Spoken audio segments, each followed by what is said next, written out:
Hey guys, in today's video I will be doing another tropical update on, well, the Atlantic hurricane season. And we'll quickly be talking about Josephine, and then we'll really be talking about Kyle. Because really with Josephine, we all know that this system is not really going to amount to anything at all. Might bring its remnant rain, whatever remnant precipitation it has towards Bermuda over the next, 3 to 4 days. It's currently at 45 miles per hour, 1,008 millibars, west northwest. It's moving west northwest at 16 miles per hour. And if we look at the cone, yeah, the NHC has it staying a tropical storm up until about nighttime, early nighttime hours on Sunday, and then we'll transition into a tropical depression and then generally start to dissipate as it heads towards Bermuda, as it curves more towards the north and the northeast out to sea. Now, that's Josephine. That's nothing big. This is the newest advisor in both of these, as of the 11 a.m. advisory. They came out about 35 minutes ago. So now tropical storm Kyle is now at 50 miles per hour, sustained 1,000 millibars, and is moving east-northeast at 21 miles per hour. And as you can see, it will continue to go generally east-northeast and then curve more directly east as we head towards, especially as we head towards Monday.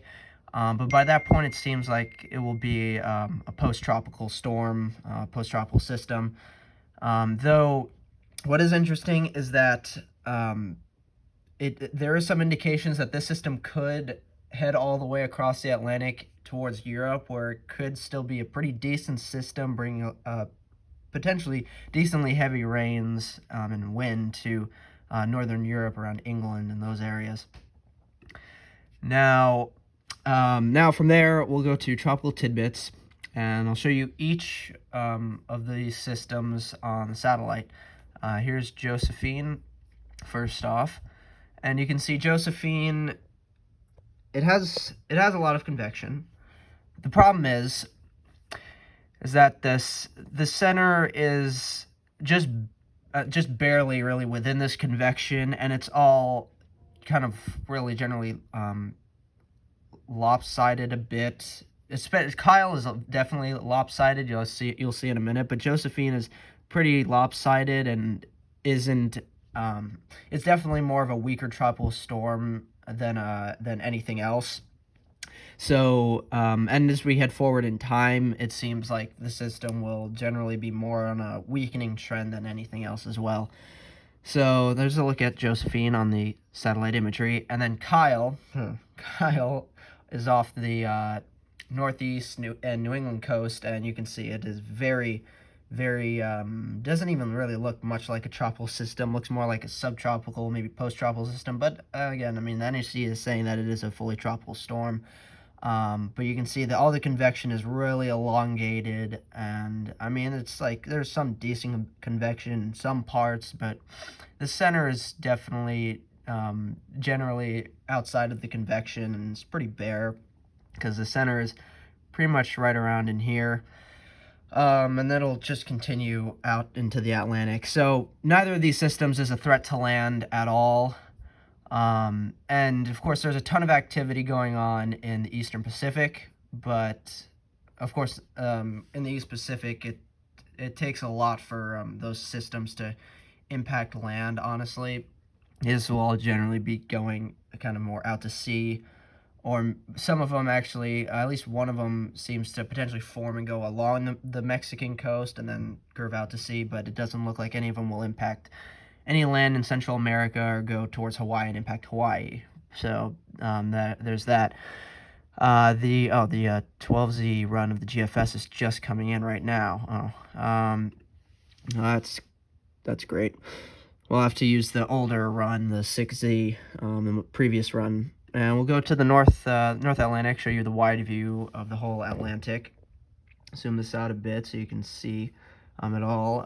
You can see Kyle is right there, and Josephine is down here. As we head forward in time, you can see Josephine is dying out. Kyle continues to head across the northern Atlantic, and then it will head into its kind of more remnants will head into northern Europe, around like England, those areas.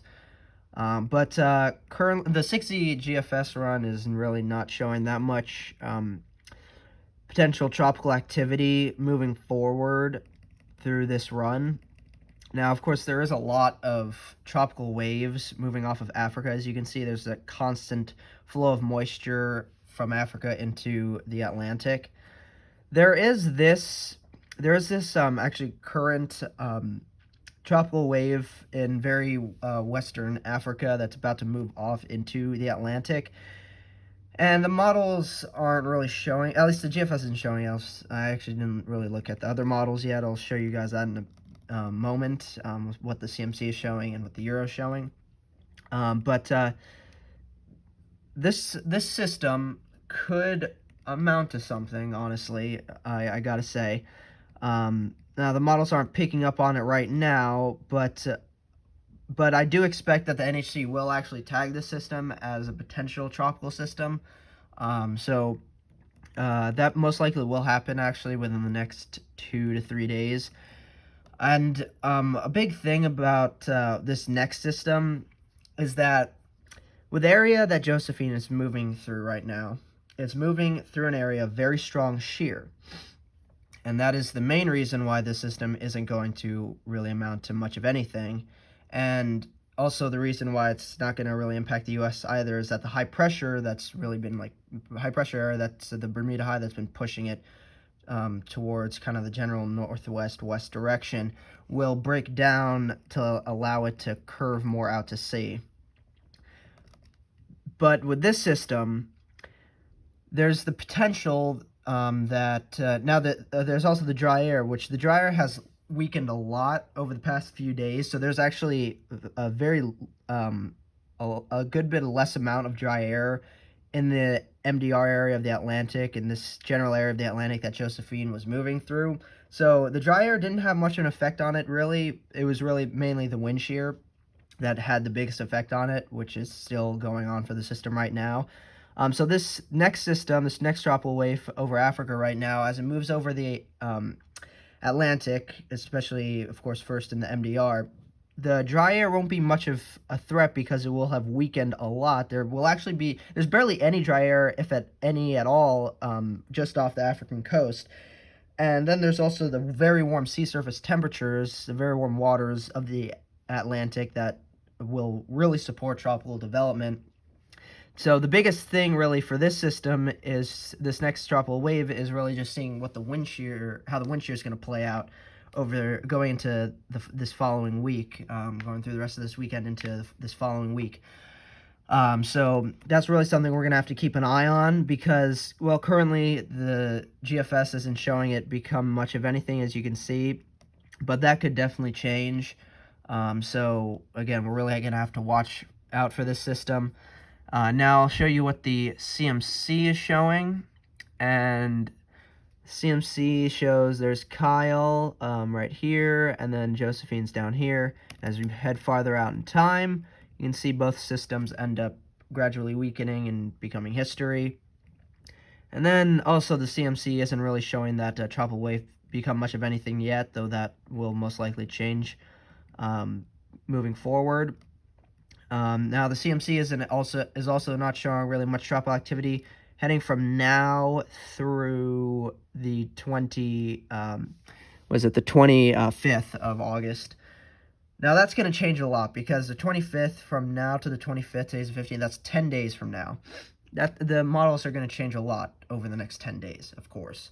And the GFS has been showing signs that there will be potentially a good amount of tropical activity moving forward into the end of August and moving into actually the earlier parts of September as well. And I'll show you what I mean by that and the reason why I'm saying that in just a couple minutes. Now, I'll just also show you the European model. You can see the European model is picking up on Kyle right there with those tight vorticity, and then there's Josephine with a weaker vorticity, but still noticeable slightly. But then you can see, of course, both of them will eventually die out. And then here's a very interesting thing. The European model, this is the farthest it goes out for its current run, the 00Z. The 12Z run for the Euro will be coming out probably within the next 2-3 hours, next 2 to 4 hours. But the current run does show that a tropical wave that's sitting over Africa comes off into the Atlantic, into the MDR, and the European does show some decent vorticity with the system. It's not overly impressive by any means at all, but it does indicate that there is some potential with the system, some potentially stronger vorticity with the system. So again, like I was saying, we're gonna have to really watch this next tropical wave that will be coming off of Africa into the Atlantic very shortly over the next couple days. And I do expect that the NHC I do expect that the NHC does identify this system and mark it as the next disturbance for the Atlantic, and the next invest for the Atlantic, to have it as the potential for it to become our next tropical system. Of course, we'll definitely have to wait to see if that will occur at all. That is really up to the environment around the system on how that plays out. Now, I want to go and show you why I was saying that there's the potential for the going into the end of August to into the beginning parts of September. You can see the Atlantic is starting to head into more of a conducive MJO phase to allow for a lot more tropical development. We are now exiting the suppressed phase of the MJO, the Kelvin wave, and that's been in effect for the past, really probably for the past couple of weeks, since throughout the month of August so far. Now, as we head forward through the second half of August, you can see the Kelvin wave that is conducive for development in the Atlantic will stick around all the way through the beginning few days of September before the next suppression wave comes through. So between now and September 5th is really, it looks like the best window, this window of opportunity for the Atlantic, especially this is lining up with pretty much the peak of the hurricane season, for the Atlantic to really shoot off with a lot of tropical development. We'll most likely see a bunch of tropical systems form between now and the beginning of September. So probably for the entire month of August, for the total amount of tropical systems that are named for August, I think that'll be most likely around 6. We've already had oh my God, we've already had Josephine and Kyle, and that's already 2. Isaias formed in the very end of July into the beginning of August, so that doesn't really count. That formed in July, but it looks like we could see at least above 3 named storms for the entire month of August. We'll see how many storms we'll get with this Kelvin wave moving through that will really support activity in the Atlantic over the next couple weeks of August. That will allow a lot of tropical activity to form. And you can see actually the highest chance for tropical activity with this conducive Kelvin wave will be, again, of course, closer to home, because it'll first be impacting the atmosphere for the east coast of the United States, the Caribbean, especially the Western Caribbean, the Gulf, subtropics region around the Bahamas, Cuba, Puerto Rico, those areas. And then it'll eventually impact how the MDR area and around Africa, how active that area will get moving forward into the coming week or the upcoming week in the upcoming couple weeks. That's really, we're really going to have to watch out for that. That's going to be very, very interesting to see how that goes. Now, we move on to the Wikipedia page for the 2020 Atlantic hurricane season, and you can see for August, the trend continued with having Josephine and Kyle becoming the earliest. Actually, let's zoom this in so you guys can see this as well. You can see the trend continued in August with tropical storms Josephine and Kyle becoming the earliest 10th and 11th named storms forming on August 13th and 14th, respectively. So we've had pretty much in a row our earliest 5th, 6th, 7th, 8th, 9th, 10th, and 11th named storms on a record forming. So, I mean, that's really crazy. We've had a total of 12 depressions, total of 11 storms, 2 hurricanes total so far this season. I really expect the number amount of hurricanes and even major hurricanes to increase a good bit as we head into the next few weeks, into the remaining weeks of August, into the beginning of September. We'll most likely see at least a few more hurricanes and maybe some major hurricanes form.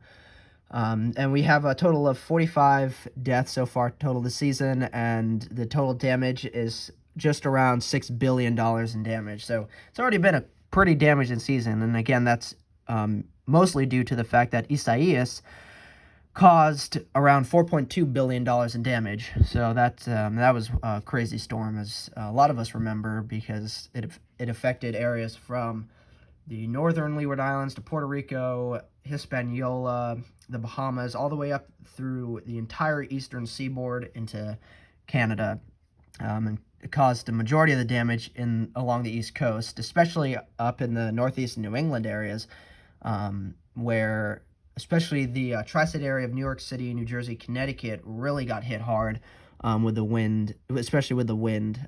So that was crazy.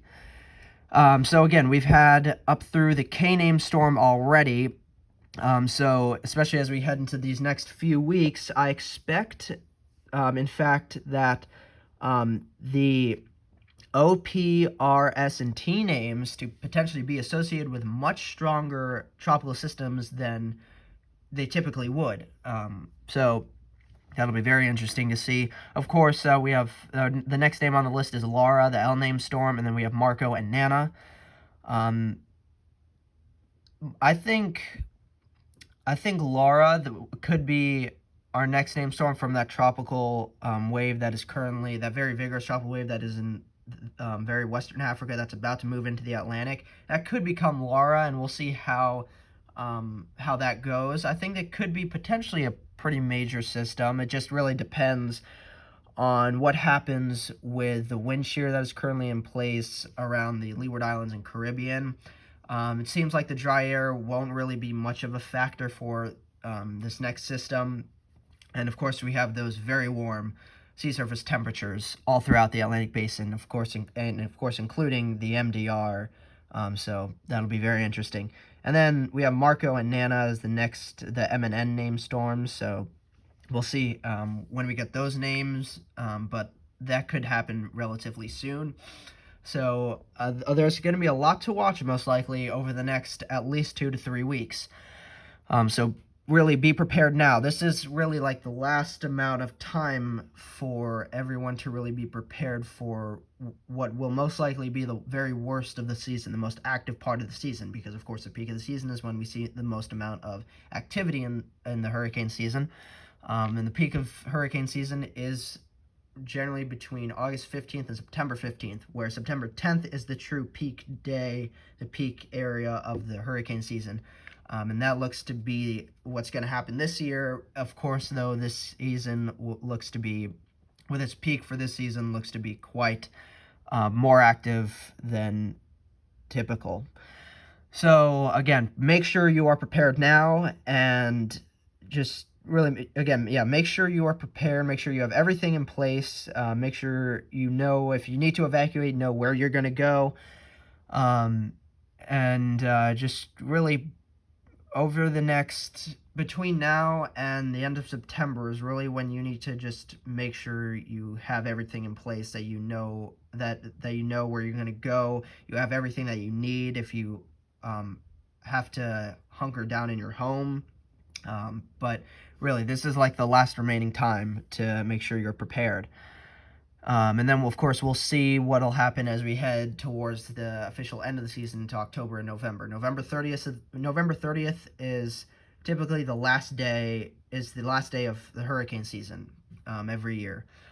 Now, with this year's hurricane season, as we've all seen so far and how it's gone so far, it looks like we'll most likely enter the Greek alphabet, actually, as we I think we'll enter the Greek alphabet even sooner than the beginning of October from how we've gone so far. We've already gone through the K-name storm, and especially how this peak of the season with this very conducive Kelvin wave moving through the Atlantic will be for how the Atlantic will respond with tons of activity. Most likely, we'll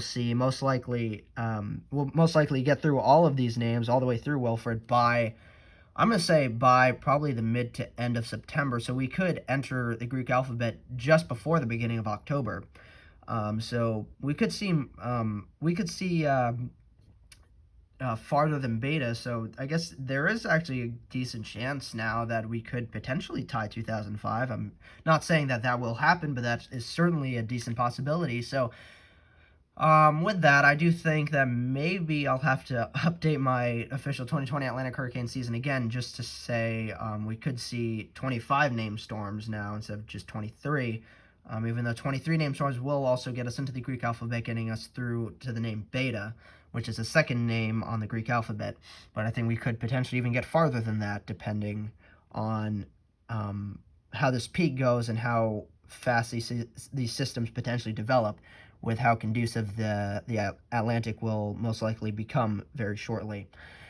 Now, that's it for today's video, guys. I really hope you enjoyed, and please like, comment, and subscribe below. If you liked what you saw, and this is your first time watching this video, please consider subscribing, because you will see a lot more tropical videos going into the future, especially going into the next couple months, and then we'll start to transition, and I'll show you guys more fall-based videos, and then as we get into the winter, I'll be covering the snowstorms and all that. But again, for now, please, if you like this video, please remember to like and comment, and if you're a first-time viewer especially, please consider subscribing, and I'll see you guys in the next video. Bye.